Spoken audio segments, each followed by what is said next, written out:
All right, ladies and gentlemen, welcome back to the channel. We are talking about the Cincinnati Bengals in today's video. Now, we all know Joe Burrow is a really good quarterback, and we all know the Bengals last year just struggled because of Joe Burrow's injury in the summer and his injury in the middle of the season. But people are concerned about their loss of talent. Guys like, Joe Mixon, the eventual loss of T. Higgins. I think a lot of people actually just assume T. Higgins is off the roster, Trey Hendrickson's off the roster.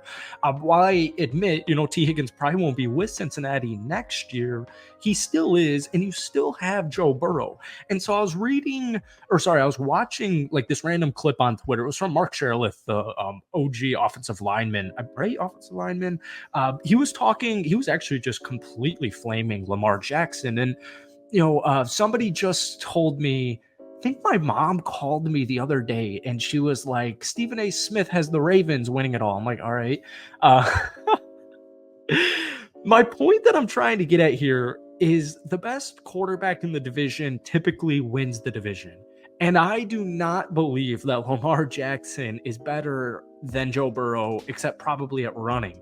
And I'm not trying to rag on Lamar Jackson, really, even though I'm sure Bengals fans watching this video want me to.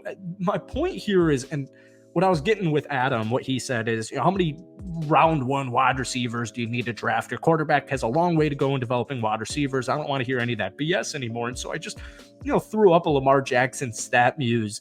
And Lamar Jackson, I just hate that I'm making this like a Lamar versus Joe Burrow thing. So let's regroup. Hit that like button, hit that sub button if you guys haven't already. If you try and get this video to 250 likes, I would greatly appreciate it. We're just kind of riffing and raffing here. Lamar Jackson in the playoffs has a passer rating of 75.7 with 1,300 yards, 6 touchdowns, and 6 interceptions in 6 games in the playoffs in his career.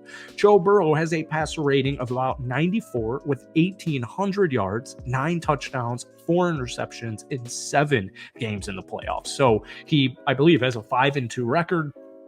And yeah, like Joe Burrow in the playoffs especially, but I think just in general is a better QB than Lamar.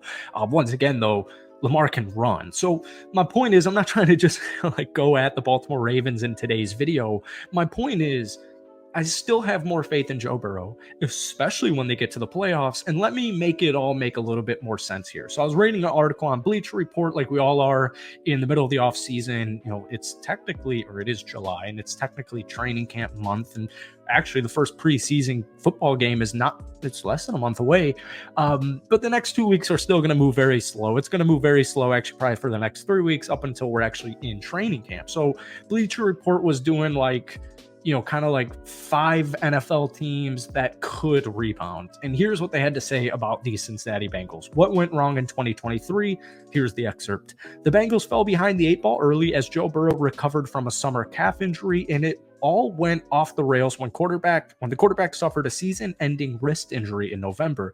They remained somewhat competitive, but that was too much to overcome in the strong AFC North.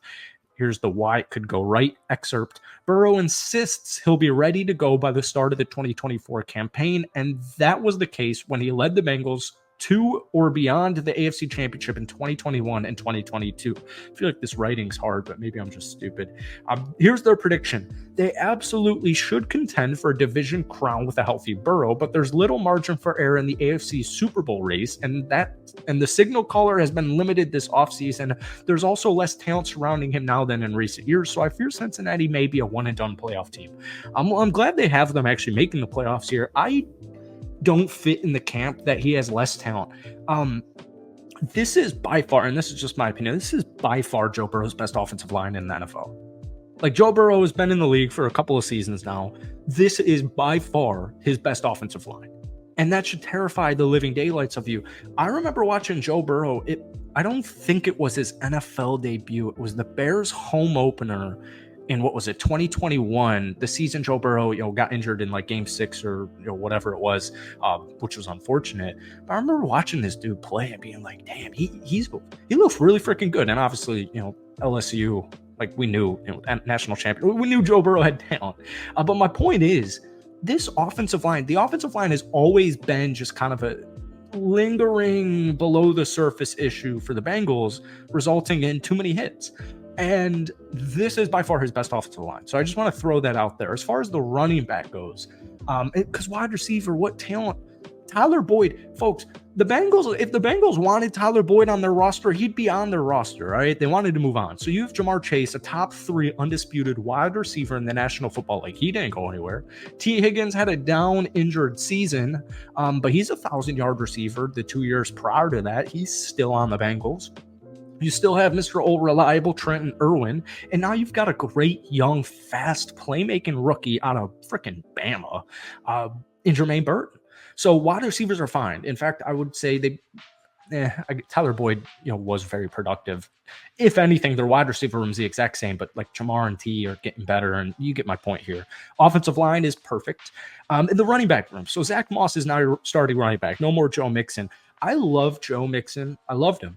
But I think Zach Moss is a little bit younger. He's cheaper. I think he just gives the Bengals more playmaking. I think he gives them a lot better versatility. Zach Moss was one of the best running backs in the National Football League in that month stretch with the Colts when Jonathan Taylor was out of action. So, I get it. It's a little bit more of a riskier move because it's a smaller sample size. But, if you're a Colts fan or if, you're a Bengals fan watching this video and you've watched the Zach Moss tape, like, it could probably be an upgrade.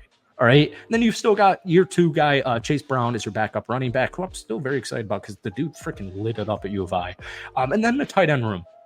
The tight end room has always been annoying to me. Ever since I started covering the Bengals, Hayden Hurst was so reliable.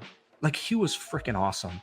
And last year they decided to, let him go to Carolina, and you picked up Irv Smith Jr. And I feel like we were always I was always kind of trying to convince myself that, all right, you know what, Irv Smith did great at Bama, got drafted very high. He's very highly sought after.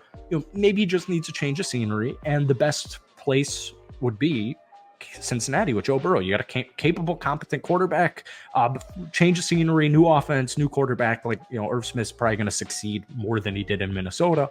Wasn't the case. So you picked up Mike Gesicki. Mike Gesicki, just kind of undervalued, underappreciated, underrated tight end in the National Football League for what feels like forever. And then you still have Drew Sample, and there are actually tight end rooms a lot deeper than just those 2 guys. So the tight end room's fine, but I think it's always just been fine since Joe Burrow came into town here. So I don't agree that they are a one-and-done playoff team. I don't agree that there's less talent surrounding him than in recent years. And I think defensively, the moves they made in the secondary literally fixed their defensive woes because they were terrible in pass defense last year. And now you just got 2 brand new great safeties. You still got Cam Taylor-Britt. Like, this was mainly an offensive video, but I'm not buying that they're a one-and-done playoff team. So that's it for me. Hit that like button, hit that sub button if you guys enjoyed it.